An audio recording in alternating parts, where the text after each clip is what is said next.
and our T's dotted. And formally welcome everyone to the Badass Business Analyst Little Slices of Big Truths 2020 edition.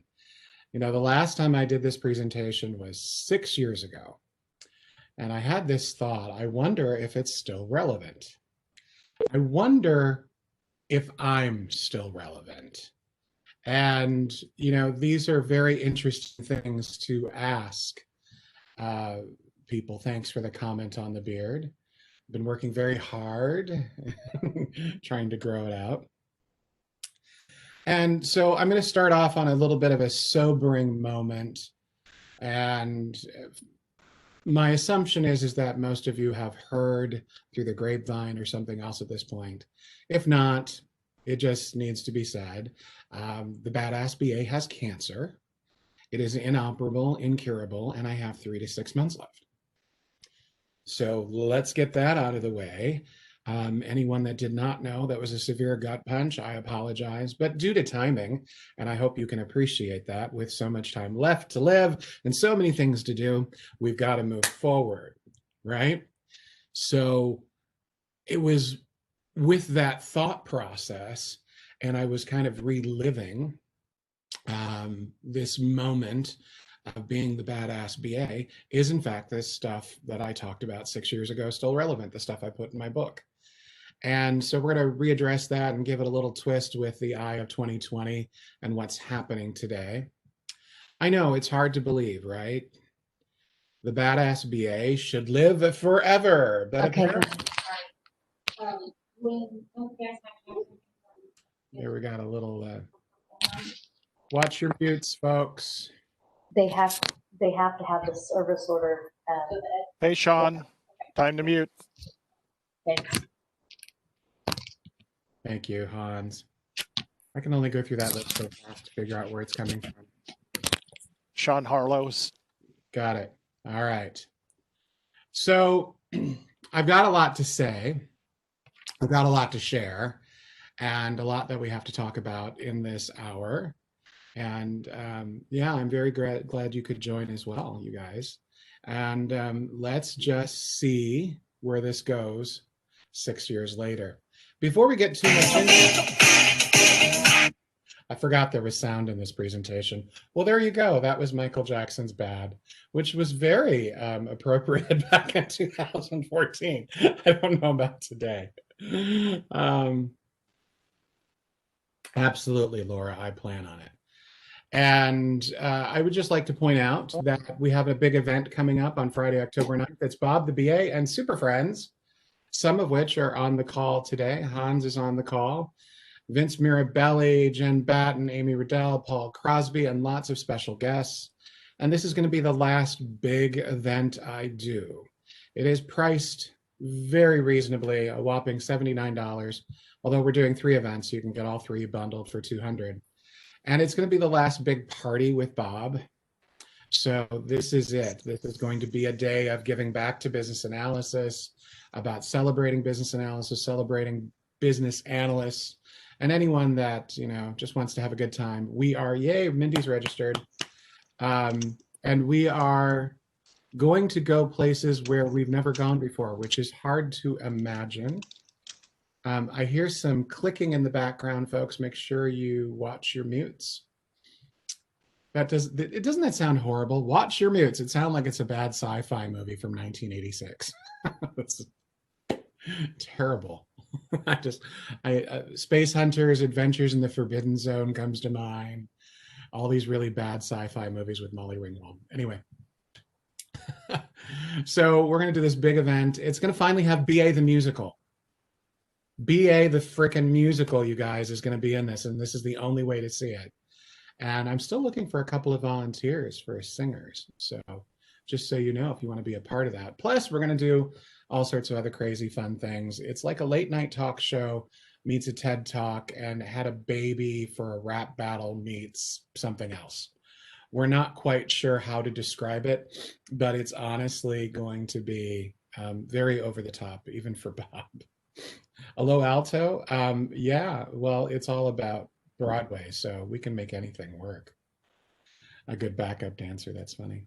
All right, Hey, this session is dedicated to every single person that does business analysis or is a business analyst who refuses to accept the status quo. We accept that we can always do better, and we're willing to change and educate those who lack the understanding of the business analysis profession and the value it brings, especially in the light of Agile, COVID, and everything else that we've got going on in our lives. And this is our day in and day out challenge, right? It seems like at this point we shouldn't have to fight for our place in society anymore, but we do. And that's because everyone has a better idea. It's commerce, things keep changing. And so we must fight for the right to party. we must continuously fight for this process to kind of uphold who we are and how we operate in this world. And it's difficult because things keep changing so quickly. So these are some of the things that we need to talk about in relation to being a badass. So here's my first Badass BA challenge number 1. And that is the concept that you must go deep. You are going to have to reach deep into your souls, into your bellies, to really take some of this stuff in and apply it later. It's not going to happen in the hour. So I really want you to be very thoughtful about what you hear, how we interact, what we're going to do, and then think about how it could change your life or change someone else's life. All right. And I think ultimately that would be a very powerful thing. Now, a lot of people think being a badass is all about having a motorbike and tattoos and things of that. Some people think it's even, I'm that superior consultant, This is always my favorite pose, the person with their arms and that knowing look. But none of those things are a badass in my book. I don't think that's a badass mentality. I think that that is a stereotype that's been promoted. And for me, a true badass is a little different. True badass.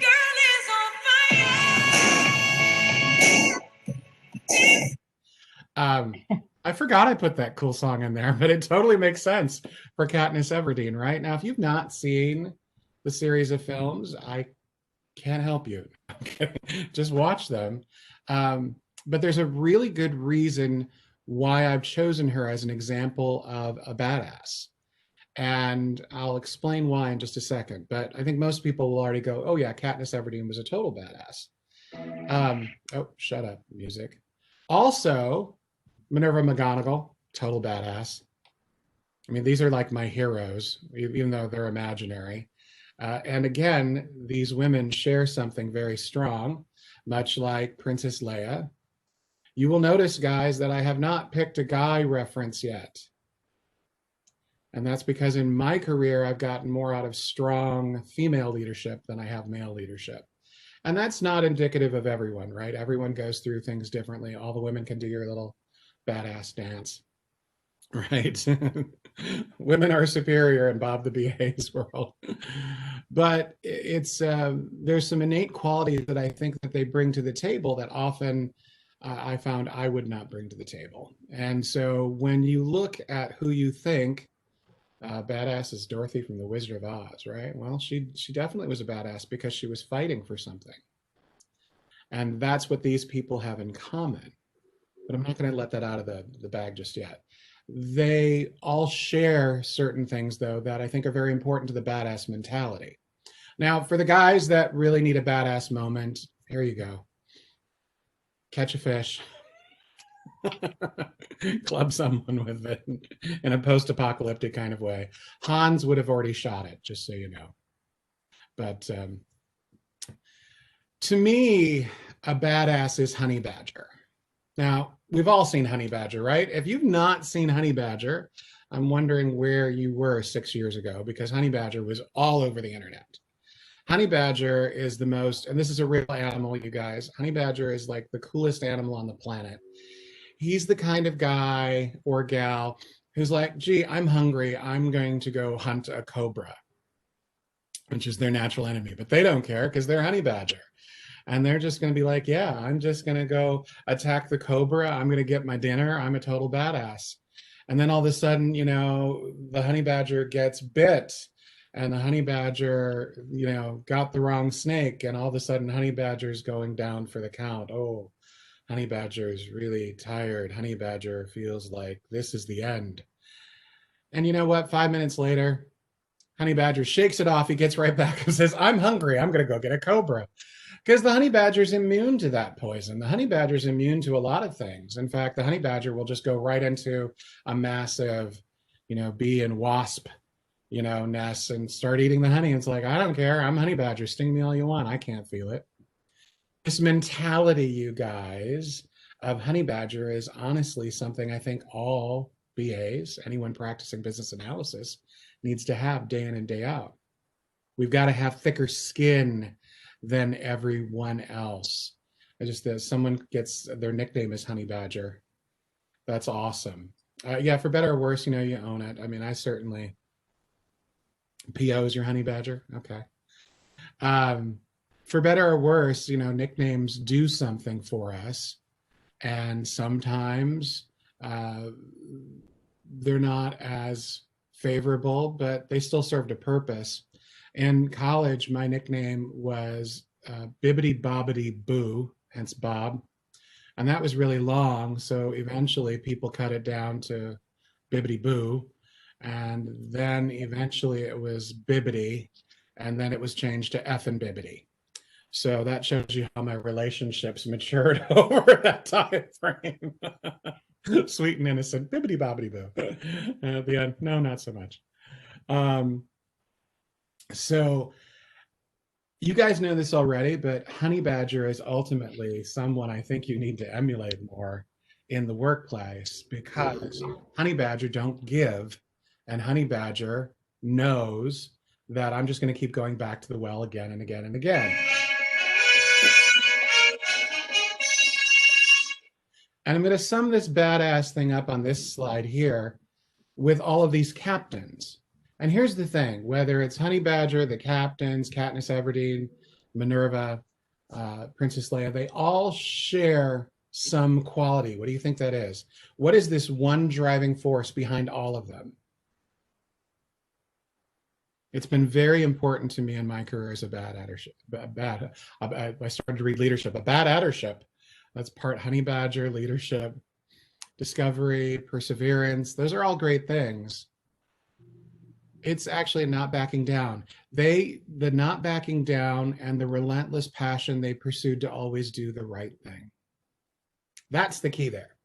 All of these people struggled with ethics and always struggled about how to pursue and move forward with doing the right thing. And to me, that's what, yes, never give up. That is one of the things that has embodied my career. And so when I look at role models, I go back to those moments and say, that's cool. Now, all these people were made up.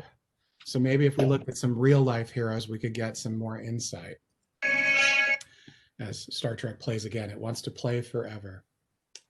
So badass defined, people often hear things like vulgar, skill, strength, favorable qualities. These are all very dictionary type things.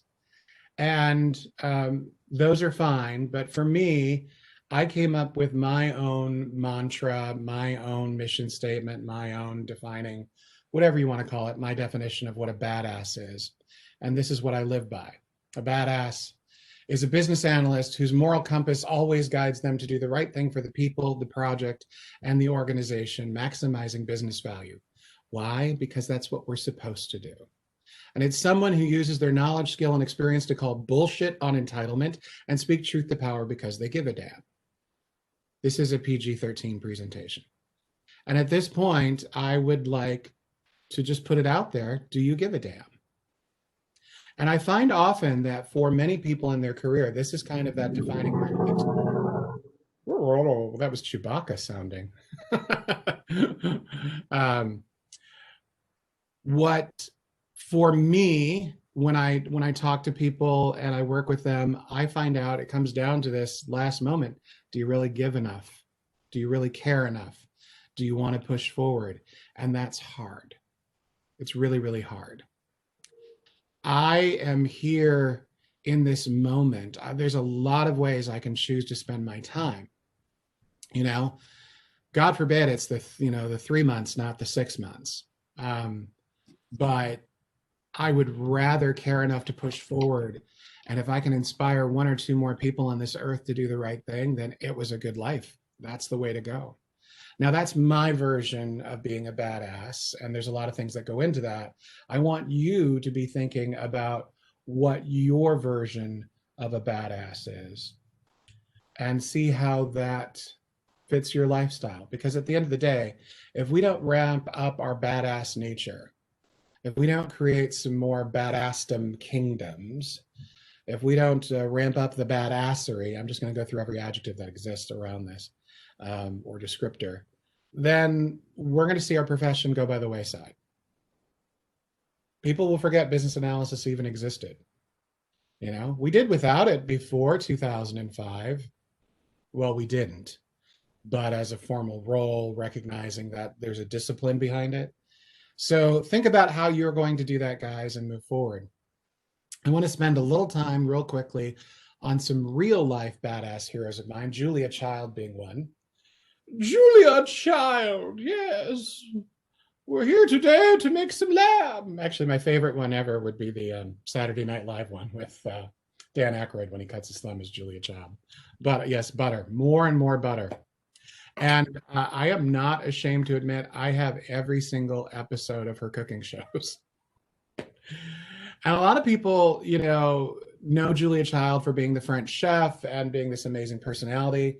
And I think at this stage of the game, most people know she was in fact a spy for the US government. And if you did not know that, surprise. And what was interesting about Julia Child and why she was such a badass. Okay, watch those mutes, folks.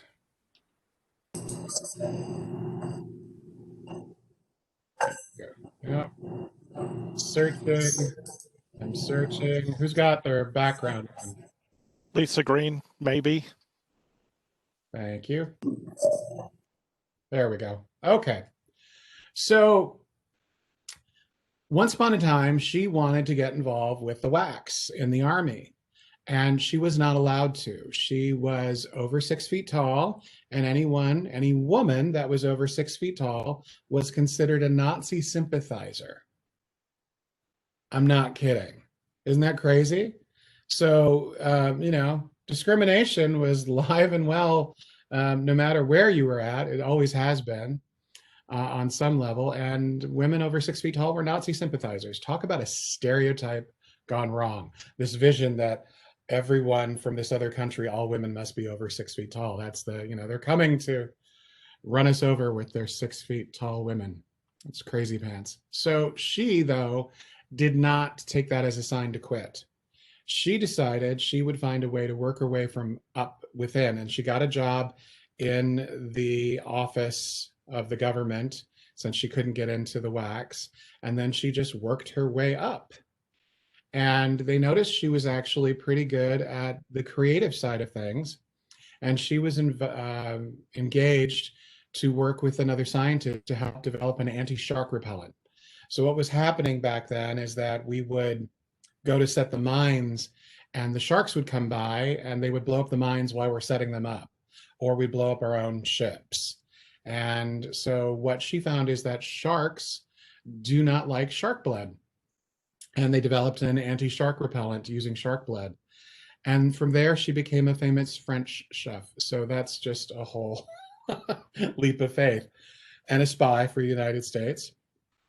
And she had access to all these people in power because of her cooking. So it was really quite fascinating, Julia Child, and I admire her greatly for her stick-to-itiveness. Hedy Lamarr. And Hans and I share a love for this woman. We both used her in our presentations. She was considered the most beautiful woman of her generation, and she was married to a Nazi sympathizer. Yeah, she's incredibly smart. In fact, she's one of the people responsible for the invention of Bluetooth technology over 50 some years ago. And she had kind of had enough. She was always an actress before she met this guy in power who had regular dinners with Mussolini. You can imagine what life was like. and they didn't see eye to eye, and he refused to let her act anymore. And she would be invited to all these high profile meetings, and so she was gaining all these secrets. And she was an inventor by trade, she was a scientist by trade before that. And so one night she decided, that's it. And she had a huge box of jewels, which, if you're going to escape a communist controlled country, having a big box of jewels is probably the way you're getting out of the country. So she used that to buy her way out of the country. And the rest is history. She got back into acting and did a lot of acting, and was very successful. And then after she got bored with acting, she went into inventing again, and here comes Bluetooth. Crazy. So one of the reasons why she is a badass to me, as I jump ahead too quickly, is her ability to adapt to any environment and still make it work. There is an element of outwit, outlast, outplay that we all have to do in our careers. And she was very adaptable in the moment to where she was going. Inventor of the spread spectrum radar, yeah, jam-proof radio guidance. Just crazy, crazy smart lady. Oh, there's a crazy, crazy smart lady. There's a song in there somewhere. I do have a guy on my list, James Doohan from Star Trek. And I always try his accent and then I fail miserably, so I'm just not going to do it today. What a lot of people don't realize about Mr. Doohan is he was a World War II Canadian crack ace pilot. He was so good he could literally fly in between the telephone poles, back and forth. So he was really the it kind of guy, and you never would have imagined that he would have done anything like acting. And of course, on D-Day, I believe, if I'm correct with that part of the history, he was shot down and he received, I believe, 6 bullets and somehow survived. And one of the bullets actually took away one of your most prolific communicators. So, yeah, one of the bullets nipped one of his middle fingers. And what was interesting, when he had to reinvent himself and then he got into acting, and as so many soldiers did after they left the war, he refused to let anything like that be a disability or be a problem. And he always took it upon himself to be one step ahead of the game. You watch the Star Trek shows, you will never see that hand on camera. It's always in a pocket behind his back, hidden behind his head, something. He's so conscious of it. And it was not by the directors. This was his choice to prove that I can do anything you can do and you will never know. So very smart. Just love that, and the resiliency, and of course the bravery and moving forward. And then the last note I want to give here is to Cecilie Hoffman. Now, there's a lot of you who don't know who Cecilie Hoffman was. She was the original Badass BA. And many years ago, when I had this idea, I'm going to write this book called The Badass BA, a friend of mine, Adam Kahn, said, hey, I know this lady. She's actually written a few articles, so you might want to talk to her, which always just proves the point. There's no such thing as a new idea anywhere. After a long talk, though, she said, you know what, Bob, I will put fuel on your fire and you're going to take the Badass BA reins. She was in a job that no longer allowed her to write articles or do other things. It was highly secret government kind of work. So she had reached a really kind of cool pinnacle in her career.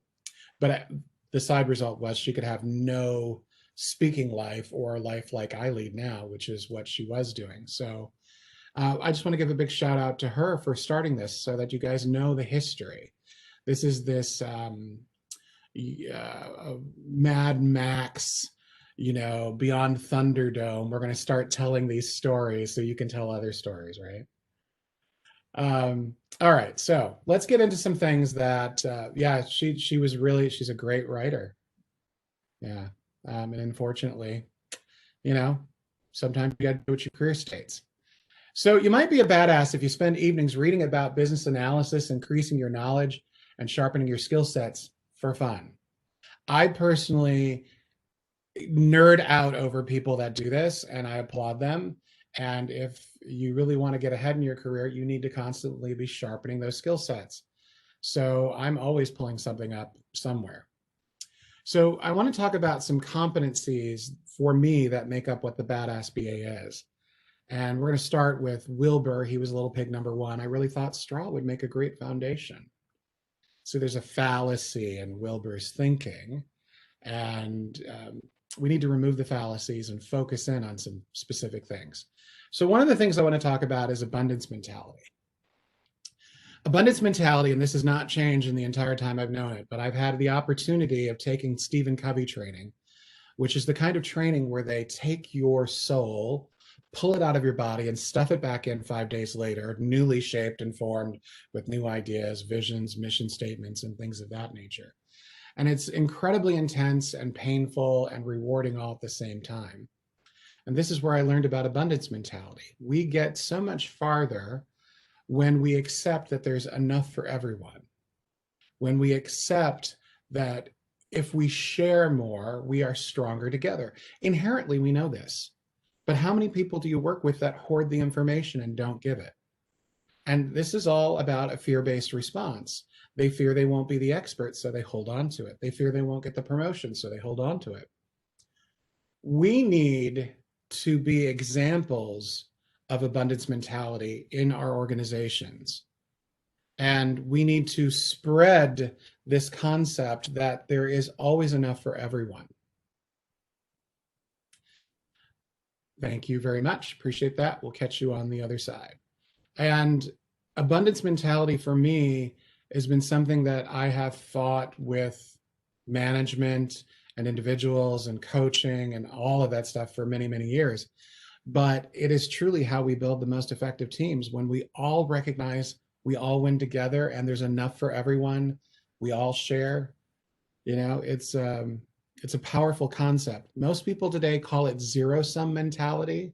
Zero-sum mentality is just that. They have nothing to start with or work with. That'll never happen. Why would we ever do that? I'm getting verklempt. Not really. I would never do that. You know, they just this really super negative, as I do a stereotype. But it's an unfortunate kind of thing, and we have to get people out of that.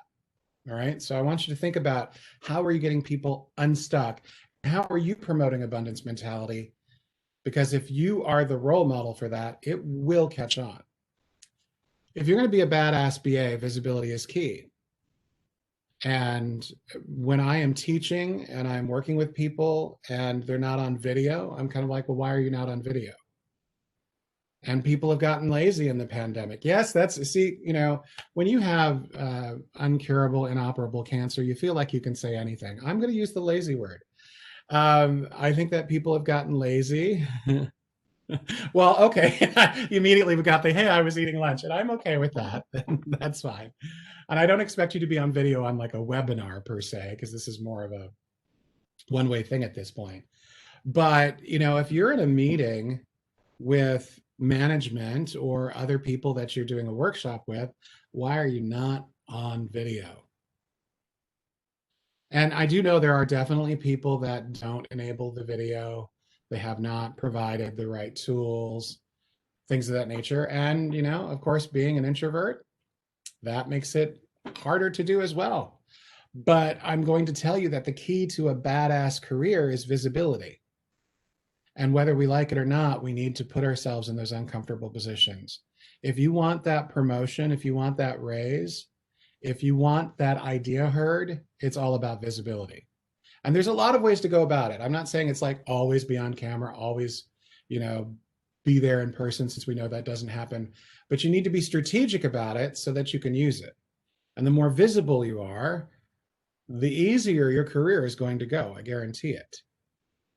Another competency, moral cause. And I don't want to spend a lot of time on this, but what I will say is that, you know, if you don't have a strong moral cause and you don't operate by it, if you don't have a strong sense of your ethics, it's going to be hard at times to maneuver.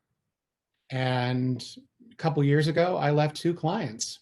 I said, I won't work here anymore. Your ethics are whack. And, you know, and I am fortunate enough, I've been fortunate enough in my career to be able to make decisions. But here's what I'm going to tell you guys. once you get to a certain point in your career, if you're doing all the things that you need to be doing, it doesn't matter because you'll get a job anywhere, right? This is how we progress, but you have to have confidence in that. And that's my thought process here. If you are going through any of these things, and this is why I want you to go deep, how does this apply to you in this moment? And I'll even put it out there. If anyone is struggling that much, you can reach out to me, at least for the next couple of months, bob@bobtheba.com. I'm more than happy to help. And I'm sure Hans would too.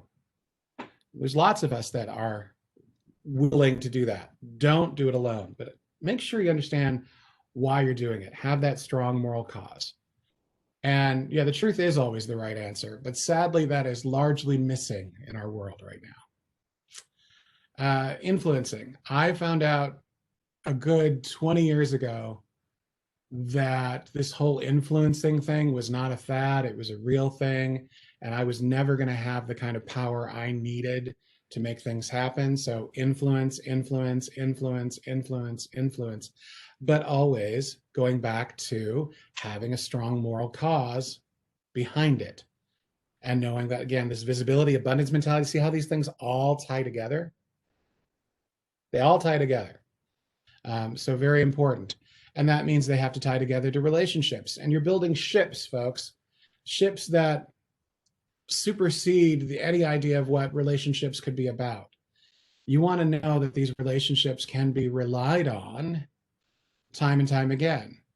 And, I'm going to embarrass my good buddy Hans and super friend because I know he's on today, but he's that kind of person. He's the kind of person that would go way out of his way to make sure every single one of us got to the bar while he just carted people around. That's the epitome of the ultimate friend. But more than that, and of course, I'm going to sneeze now. Maybe. Yes. No. Woo. Thank you. Yeah, actually, all of you should want to be Hans' friend. He's an amazing individual, and he understands the value of relationships, and he understands how all these things tie together. So I really thank you guys. I really want you to think about how you can build stronger relationships, especially during a pandemic, during a moment like this, because this isn't the last time anything like this will happen. There are more things coming. Now, the last one sounds a little incongruous with the rest of it, but that's being an opportunist.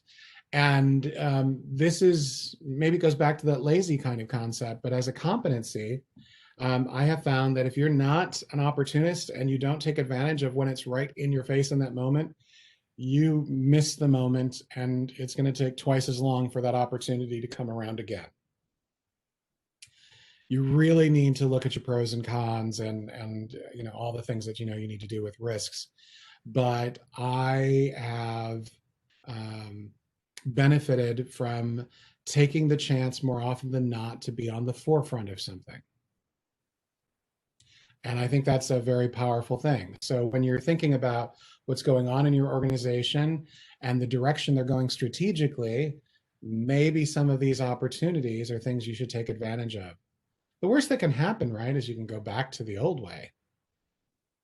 It's really, I don't find the risks usually that crazy. And I'm talking about the workplace here. I'm not talking about be an opportunist, go buy that $1 million home, because you never know if you'd ever have that chance again, and you can't afford it.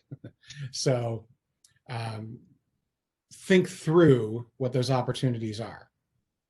And then the last one that has to tie all this up is being a critical thinker. And I can point out about 50 examples just in the last 2 days where critical thinking failed people. It's something I've been working hard on for a very long time trying to understand where I stop and start with my critical thinking, and trying to catch myself when I stereotype or I make assumptions where I shouldn't, but also making sure that it ties back to my moral compass and I'm willing to call people out when they're not telling the truth. And there was a comment coming in here. where the thinking has failed people or where the people have failed to think critically. I'm going to say where people have failed to think critically. Thinking will always fail a certain number of people because we're all wired differently. But most of us know we have the opportunity.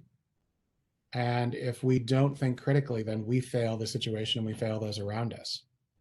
And that means you got to take a step back. You know, just because everyone's heard the sun is yellow doesn't mean that's the truth. And by the way, the sun is not yellow. The sun is white, and it turns yellow based on what happens in the atmosphere. The same is true, you know, when, you know, a polar bear's fur is white. It's not. A polar bear's fur is, or skin is pink. It's not. And so it's really hard to get into that mode of critical thinking, and we could spend days on that. So my point is, first and foremost, is never judge first. You need to take a step back, apply the skills, get there so you can make the best decision. And I think that's one of the things that always will set a badass BA apart from other people, is that they will take that extra moment to ask that one or two pertinent questions that can change the course or direction of a conversation or anything. All right. Yeah, of course, assume positive intent. Yeah. You might be a badass if you saw a good idea and stole it immediately to use for a meeting tomorrow. And I've told people that for years. You see something I do, steal it, try it. I'm going to do it to you. I get inspired by watching other people. And the reality is, none of us own this stuff. We just share it and use it. So to me, that's being a badass. You're out of order. You're out of order. You're out of order. That is my best Al Pacino, AKA Joan of Arc. Because in my head, I think that, I like that comment. It's research, not theft. I think that's what Joan of Arc would have said in that moment. You're out of order.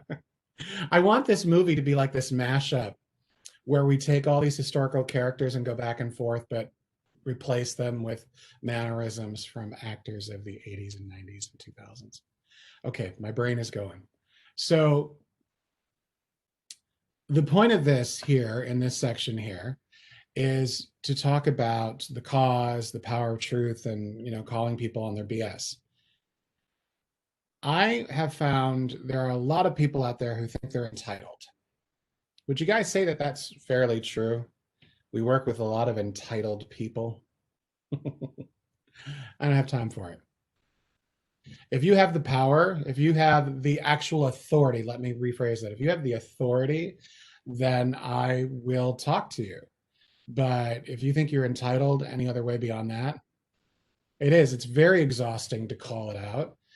And I had a Karen moment the other week. I feel like I have a Karen moment every day these days. It's really important that we practice this, which means you need to get into your crucial conversation skills, and that gets into other stuff. But it's also important to speak truth to power. And if you're not familiar where that comes from, it actually comes from the Quakers and their effort, which then moved into Black rights activism, and then it proceeded to go on. So you should look that history up, because it will give you a better idea of what it means to speak truth to power. But the point is like, don't do it alone. You don't have to do it alone. And you can speak truth to power with the people around you, building a coalition. Just make sure that, you know, you have the right knowledge, it's deliberate, you know what the motive is, it's not self-sustaining, it's for the greater good. And you're doing it because it's the right thing to do for the people, the project, and the organization. And that's honestly where you got to remember to draw that line, folks. You don't spill over into people's personal lives. That's not what we're talking about here. This is all in the context of the work environment. If you do go that other side, big risks. Fire to the bone. Fire to the bone. Fire.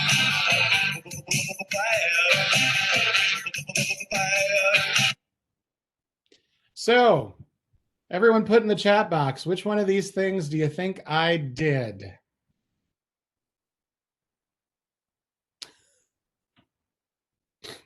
Boy, there are a lot of distrusting people. There's so many people are just, where's the D? Where's the D? Plus, I love all the chat boxes going. Da, da, da, da, da, da, da, da, da. Yeah, exactly. Where's the D? That's what she said. It's true. It's D. I have done them all. And I'm going to mention this just from a badass perspective because there's risk associated with all of these things, you know. And I did A in a very comedic way. By the way, we did have a 3-hour conversation about my behavior and her behavior, and it's a long story. B was an example because they never got the fact that that's the way they talk to other people. I think it's exactly what you do. And they still refuse to believe it until we brought forth examples. And I did let a very large project fail. I did, mother. I did. And the reason for that is that they needed to learn a lesson about resourcing and what it meant to be a part of a BA community. And micromanaging is the worst. And the reality is it was still successful as a project, but they realized it could have been a lot better if they had treated the team right and they had, used the approach that we had talked about. All of these things are exhausting. All of these things are things that we've got to be willing to do day in and day out. I will tell you, the greater chance of being respected for what you do is when you do this extra stuff. But please know the risks, all right? Don't just randomly start doing, Bob said I should challenge everything. That is not what I'm saying.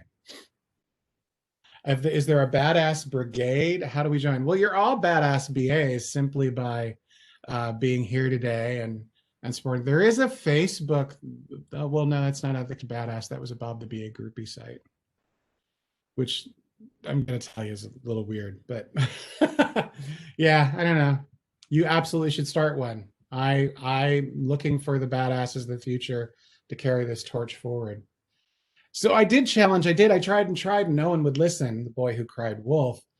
One of the things that makes you a badass, guys, is being able to challenge appropriately and being able to go back to the well again and again. And of course, here's a picture of someone who absolutely did do that.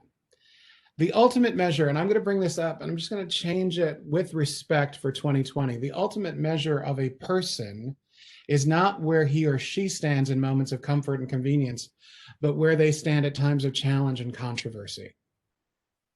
And this is really important because this sets the stage for who you are. And we should be thinking about being that person that's dealing with these risky political and emotional issues because it shows that we're a leader in our domain. Now, I'm seeing great stuff coming in here and questions. I will capture the chat. If there's any questions that are there that we don't get to, because this presentation tends to be a little long anyway, we'll get to that. So I appreciate that. If you always do what you've always done, you'll always get what you've always got. So yeah, Mom, I traded her cow and I think it worked out just fine. This is what's known as intelligent humor. Subtle humor. So Jack knew better, and at least he thought he knew better, and he was going to do it differently. And for me, this has been my motto of my company for years. It's very important that we think, learn, work differently, because what we're trying to do is we're trying to change the status quo, you guys.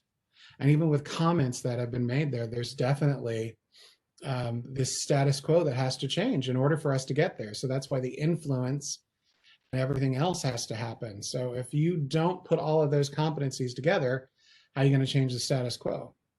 You're probably not. And so for me, being a badass is ultimately about influencing those kind of directions.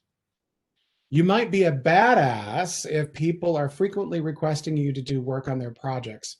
Ultimate compliment, you guys, if someone comes to you and says, I want you back on the project. It either means that it speaks to your great character or your competence or both. And that's what forms integrity. So if you want a measure of success, know that the measure of success is when someone says, I want to work with you again. And to me, that's total badassdom. It's a job, man. I get up, I go to work, I keep trying, I fail a little faster, a little more. I tell you, one of these days I'm going to get him. And you would have known that that was Wile E. Coyote. Most of you would, just by the phrase, right? But be honest, how many people feel like Wile E. Coyote every day? Just out of curiosity, you've got that like Because you had a bad day, you take the one down, you sing the same song just to turn it around. I hope that sound comes through. But Bad Day was playing. And, it is. He's all of us. Yeah, everyone's getting that thing. So my secrets to my success in being a badass with being the Wile E. Coyote is the resiliency. Because we have to, yeah, I like that, Tasmanian devil. We have to continually get back on our feet when we've been knocked down. And we're knocked down inappropriately quite often with the way people treat the role. And so think about boundaries, establishing boundaries so that you are able to be resilient. Be more self-aware of your emotional state or the physical things you're doing so that you can communicate better. And if you can communicate better, that will help with resiliency. Practice acceptance for the things you can control and the things you can't. Get out of your head. Sometimes you just got to put on the headphones, or you got to take the headphones off, go to the other side of the house, whatever you need to do, get out of your head. Otherwise you'll obsess, right? Learn to delegate when the time comes, because you need that. And don't be afraid to keep trying. So on the flip side of being proactive, now we've got this side. This also should be proactive. I don't want it to be reactive. I think being resilient is important to that. You might be a badass if you care enough to do something about the things you see around you. And to me, that's all the little things. Next time you see something little that no one is doing, please take care of it. Because if you don't, who will? And what we're setting here is the stage for how we should all live. I could talk about that for a long time, but I know you're all smart enough to get that. Now, one of the things that I really believe in is that anyone that's in the business analysis profession, you're a nerd. You're a total nerd. And some of us don't admit it, but there's lots of different kinds of nerds. And so Kayla LaFrance, she was on this television show called King of the Nerds, which it was a social experiment where they bring these nerds together and teach them social skills. And it was an awesome television show. And she won the one season, and she was quoted saying, every experience is a form of exploration. And every time you explore, you discover. One day, maybe you will go to Mars, or maybe you will cure cancer. Boy, I really want her to find that cancer cure now. But that's what nerds are here on this earth to do the things that are too for everyone else to do. I believe that that's what badass BAs are here on this earth to do the things that are too epic for everyone else on their project team to do it. That's my statement. I'm sticking to it. Yeah, the Who Wants to Be a Superhero, Stan Lee. I think this one was better, though. No offense to Stan Lee. But embrace your inner nerd. We have all these things that are built within us, the automatic intelligence, the obsessive tendencies to dig in, often using our outcast nature for motivation or looking at stakeholder analysis. I find I look at the world very, very differently because of my nerdy background. And these are things that I think, you guys need to consider as well. And if you don't understand how nerdy I am, all of these things are true that are popping up on the screen. So a lot of you already know my story, though. A lot of you know these things.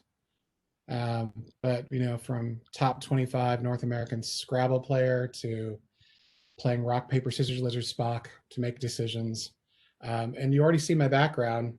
I got plenty of dragons behind me there. So first D&D campaign with a group of friends. How exciting.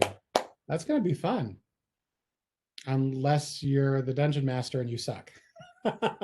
That's the key to those things. Got to have someone who really knows how to tell story. So a lot of people, look at rock, paper, scissors, lizard, Spock, and they think, well, that would be really hard. It's really not hard. And I put in the diagram for you just in case, you would ever like to play. It's really quite easy. The scissors cuts the paper that covers the rock, that crushes the lizard, that poisons Spock, that smashed the scissors, that decapitated the lizard, that ate the paper that disproves Spock's theory, who vaporized the rock that smashed the scissors. And that's how, of course, you play rock, paper, lizard, Spock, scissors. Very easy. Many years ago, when they were going through the upgrade of the BA Bach, and I was doing this presentation, I was like, where have I seen this diagram before? Where have I seen this diagram before? And I was like, holy crap, it's the BA Bach competency model. I have tried to get Kevin Brennan to admit that this is where he got the inspiration from, but it did not hold. So, whoops, go in the other direction. I just love the fact that I was like, wow, those things are really similar. Okay, you might be a badass if you often, and I do mean often, think about how your requirements meetings went that day and you try to figure out how to make them better for the future. Nerd, because that's what we do. I mean, I obsess about that stuff. That's why I'm so technique focused. All right. What is the hand signal for the lizard? Oh, lizards like this. So you get that little lizard top. So, all right. Hopefully you saw that. If not, ask again. I really just looked up to him, said David. Fill in the blank. You know who this connects to. I personally find this to be hysterical, but you got to be into it. Poor Goliath. So I'm a big believer of having heroes in my life as well. That supports my badass nature. Not that Ian McKellen would have done that. He's more of my, just one of these people that I look up to. And the heroes are a little different than, the badass heroes in the beginning. These are more personal. Sidney Poitier was a hero of mine because of the movie To Sir With Love, which I realized that's exactly what I wanted to do. I wanted to help people. I wanted to think differently. And a pass piano is a hero, that's great, right? Ian is totally badass. You shall not pass. I just watched that recently. So I do want you to know, though, that be careful because sometimes heroes can take a fall. So this last year for me, Morrissey took a big fall, and I love Morrissey's music, the Smiths, but he pretty much has outed himself as an extremely racist person.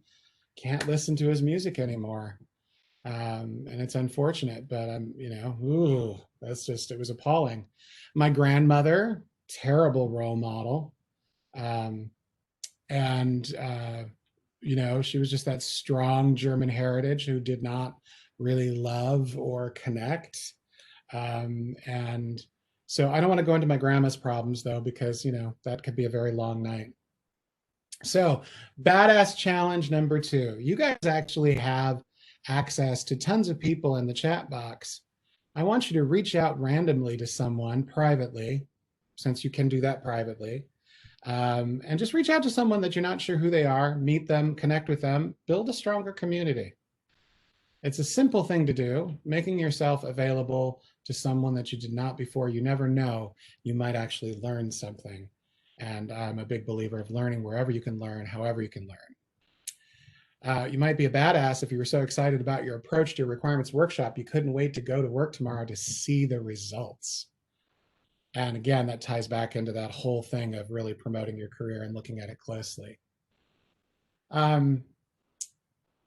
So there's one thing I want everyone to be thoughtful about, and sometimes we can take everything we've ever done and we do too much with it.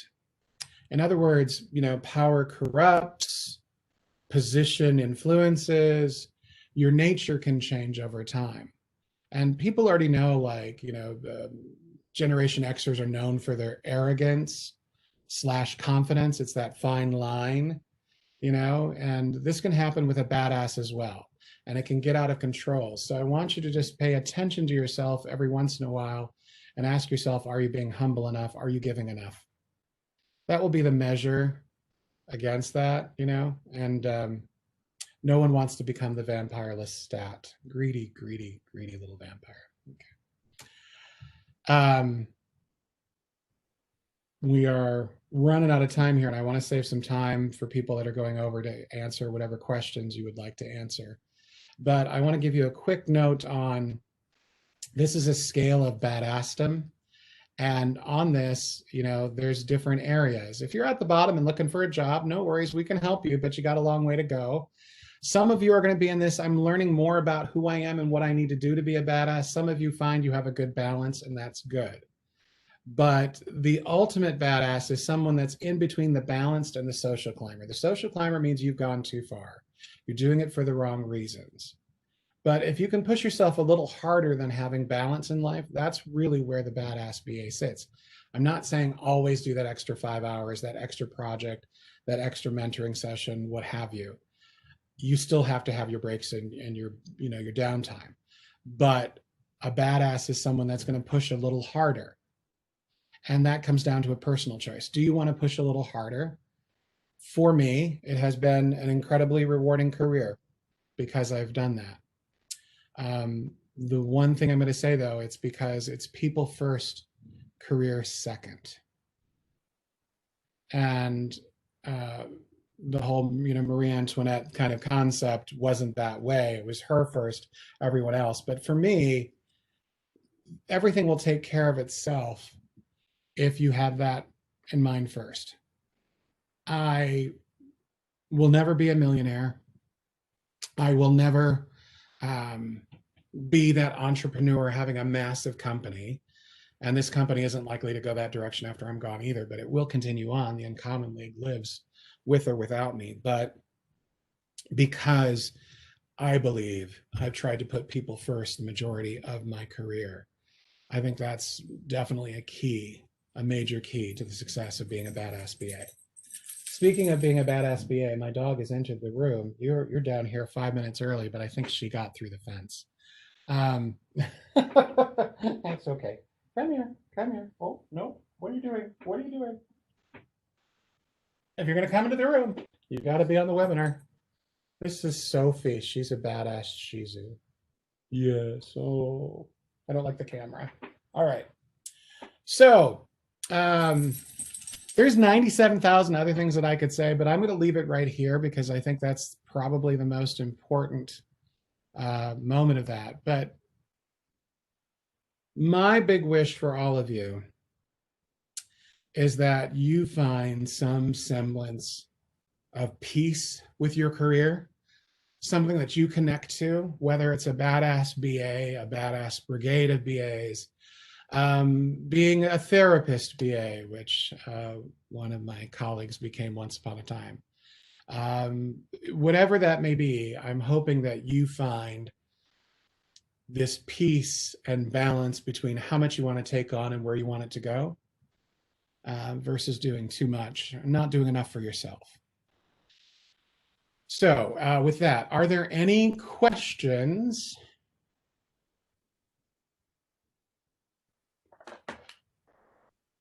Started a company 2.2 years ago who wanted a senior BA. However, they're confused as to what that is. I've been trying to educate and keep trying to work my way in, but I have to tell you, sometimes I feel like moving on.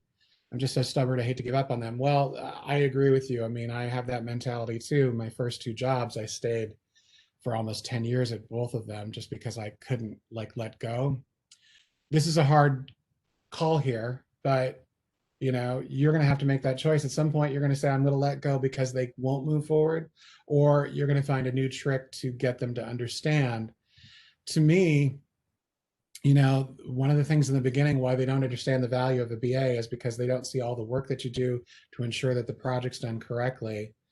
And, that's kind of what you have to prove out. Yes, the deck will be available. We'll get that out later. And, if you have someone in your corner, do you have someone from a coalition perspective that you can lean on, a champion to help with you, to help with that effort? But if you can't demonstrate physically something that they go, oh, I connect with that. You mean I don't have to do any of that? You just saved me 5 hours? Yes. So that's what you need to find, that insights into that. All right. What are your thoughts about feeling like you've learned all the bad ways to do something at the org you are at and concerned about moving on to another opportunity? Because you don't know what the good looks like. It could be worse at the next opportunity. That's the sad reality, because I've been there before. Jamie's point, moving, it is a personal choice, but that would, for me, be a reason why I'd want to move. And that would be one of the reasons I'd even put in my interviews, if I can do it appropriate, like, I'm excited to learn new things, to see the way people do things differently. The reality, even though if you've learned some bad habits, you're smart enough, you'll pick up on the new stuff. But I think that's really important. Look on the opposite side of it, because the opportunity could teach you so much more. If you really have nothing left to give an org, get out, because they don't need you as dead weight any more than you want them as dead weight. Chocolate cake, right? And is it okay to fail? It's absolutely okay to fail. And that's one of those things. It's why I always say, people, it's not always greener on the other side. You really have to do the analysis. But if it was me and I had learned everything there is to learn and there's nothing else going on there, then it's this choice of a badass is going to go take an opportunity because, you want to grow. That is a big part of being a badass, you guys, is that continuous growth and where you want to take it.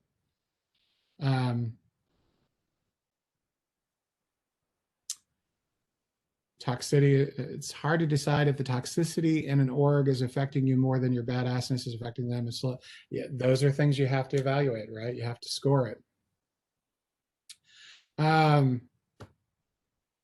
I'm fine with staying on a little bit longer. I know a lot of other people, though, have to leave. And thank you, DigiKey folks. Miss you much. Guys, thank you for the very kind comments. If there's any other big questions, I'll stick on for a few minutes. Otherwise, you guys are good to go. We'll get the deck out later on. Much appreciated. Thank you very much. Go sign up for the event. Bob and his super friends. It will be the best day ever. Lots of singing. Hey, and if you were volunteering to sing, send me an email, bob@bobtheba.com. We can talk. Awesome, you guys. Okay, well, I'm not seeing any new questions. Change down. Oh, that's awesome. All right, you guys, be well. Thanks so much. Take care. Hey, Bob. Yes. I did throw a question there, but I think it scrolled too fast. Probably did. Yeah, what's your question? I bought your book of all of the techniques, which was fantastic. What is the best way to make sure that when you learn that technique, you can actually practice it without worrying about failing? Yeah, because you don't want to screw it up with like a customer or client, or major stakeholder. I practice them at team meetings where, an internal team isn't going to get too bothered about the failure. Or I'll practice it with family. I've even practiced things on my wall by myself, or I've drug Paul and Jen online and said, let's just play around with this and see if this works. Just give yourself that opportunity, right, to practice it in a safe environment by setting something up. Also, though, don't be afraid to do it with someone. Just say, hey, we're going to try this. The worst that can happen is if it's not working in 10 minutes, we'll do something else and have a backup plan and switch so you don't lose any time. Thank you. You're welcome. And I did receive the book. Thank you so much. Yay. The inscription. Thank you so much. Lots. You're most welcome. Have a great afternoon, Bob. Thank you. Appreciate it. You be well. You too. I'm double checking here to see now, there's a few people that stayed online. Don't see any more questions. Does anyone have another question? Otherwise,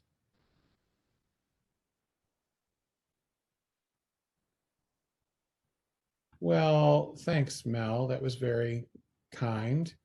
You can buy the Badass BA book. Oh, ask for the link to the event again. Yeah, hold on here. Whoop. I posted it, Bob. Yeah, I just reposted what you posted, but thank you, Hans.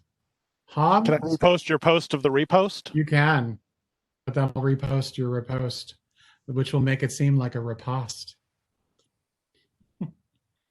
The book is under the store of the Uncommon League. So if you go up to the main menu, there is somewhere in there, there's a store or a product. Somewhere weirdly, if it's on the website. If you can't find it, just email us. We'll get you directed towards it. Yes, you really do need to go to this. It's going to be awesome.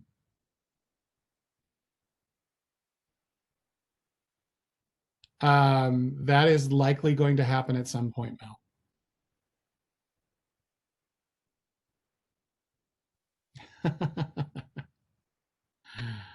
All right. What was your secret to demonstrating the value of a BA? You need to show physical. It's good to see you, Christine. You need to show physical work that basically proved to the other people all the time it saved them that they didn't have to do. Because that work is going to translate into perfect requirements. That means we won't have to, rework things like that. But you got to show them the value added things that they really get or have a strong aversion to. It's like, did you guys know that the only way the developer can do this is if we labeled all these tables and put them in this big spreadsheet, and it takes about 20 hours? And they're like, oh, and they're gonna be like, I wouldn't want to do that. And that's where I come in. Just depends on what you're trying to do, but I always find that that's your first step. If I had to pick one soft skill as being the most important, what would it be? Stunned into silence. Awesome. Thank you, Jeffrey.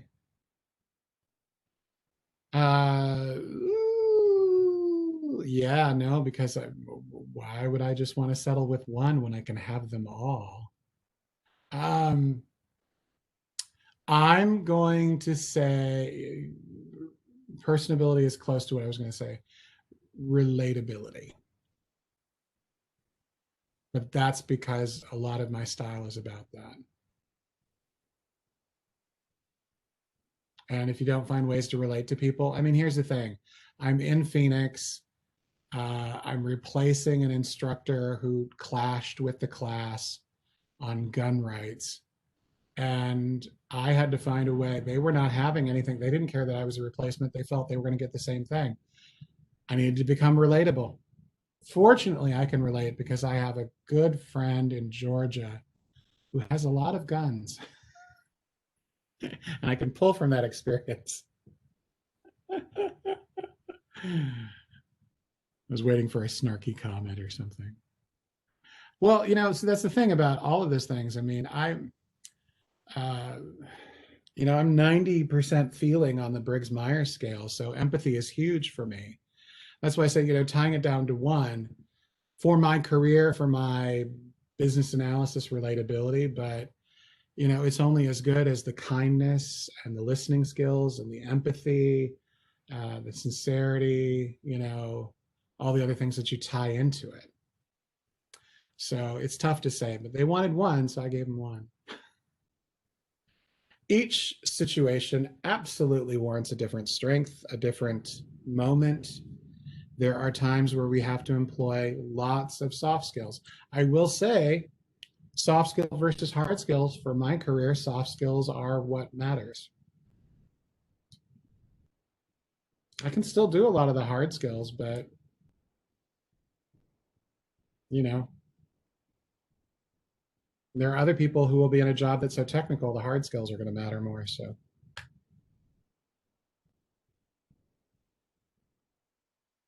yeah, I just kept going because questions came in now, but now I think I am going to shut it off though. All right. You guys, thanks very much. Much appreciated. And I'll tell Jen when she asks. Oh, that's very cool. All right, you guys be well. We'll see you all soon.